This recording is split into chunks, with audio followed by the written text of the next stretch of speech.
What happened today? 1. Forces loyal to warlord Khalifa Haftar launched missile strikes to Salah al-Din and Ramla regions, south of Libya's capital, Tripoli, thus violating Libyan ceasefire. 2. Russian Prime Minister Dmitry Medvedev and his government resigned, to give President Vladimir Putin room to carry out the changes he wants to make to the constitution, as the president announced proposal of a nationwide vote on sweeping changes that would shift power from the presidency to parliament. 3.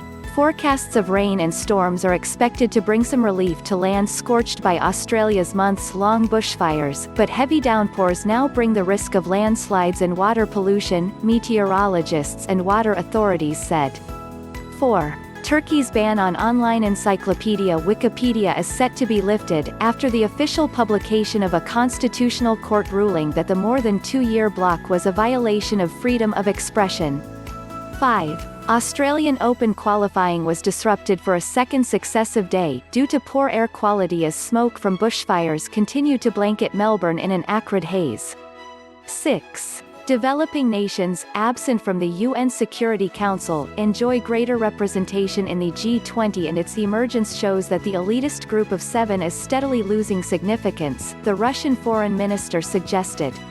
7. Russian Foreign Minister Sergei Lavrov and his Iranian counterpart Mohammad Javad Zarif will both meet, albeit separately, with their Indian counterpart, Dr. Subramaniam Jaishankar. Lavrov and Zarif will also meet Prime Minister Narendra Modi, who will no doubt be keen to discuss how India can balance its vital interests in the Middle East in the face of increasing tensions between the US and Iran. 8.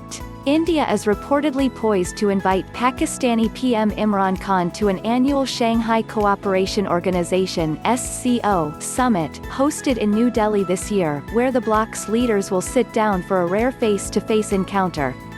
9. The nuclear-armed countries, permanent UN Security Council members, must work on a common approach aimed at preventing a global war, Russian President Vladimir Putin has said during his annual State of the Nation address.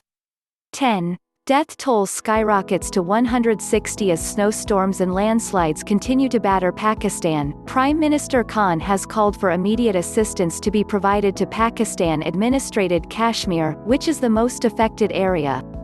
11. Malaysia's national carrier has suspended deliveries of 25 Boeing 737 MAX jets, due to the delayed return to service of the aircraft since it was grounded last year after 2 fatal crashes. 12. A group of U.S. lawmakers have introduced a bill titled Utilizing Strategic Allied Telecommunications Act to subsidize companies, with at least $750 million, which are developing 5G technology to counter China's Huawei. It comes as Washington mounts pressure on its allies to turn away from Chinese technology.